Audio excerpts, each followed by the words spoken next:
campus, waar honderden miljoenen de komende jaren worden geïnvesteerd. Ja, daar worden ook heel veel kansen gecreëerd voor het lokale MKB. Daar wordt geïnvesteerd, daar wordt gebouwd, daar moet gegeten worden, daar moet geadviseerd worden, daar moet getransporteerd worden.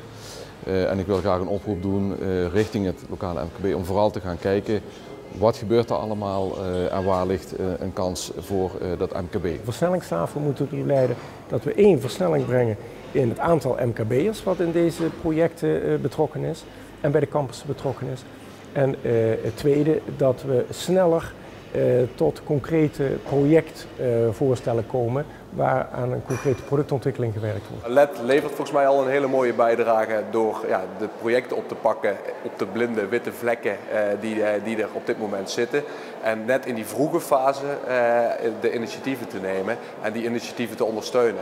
Dus het verbinden van verschillende partijen aan elkaar om tot goede projecten te komen, denk ik dat dat al een hele goede functie van het LED is. De name of the game is dat MKB'ers samen met kennisinstellingen, met andere MKB'ers, met grootbedrijven, met starters aan nieuwe productontwikkelingen werken. Maar dan moet je wel geholpen worden in het vinden van de juiste partners.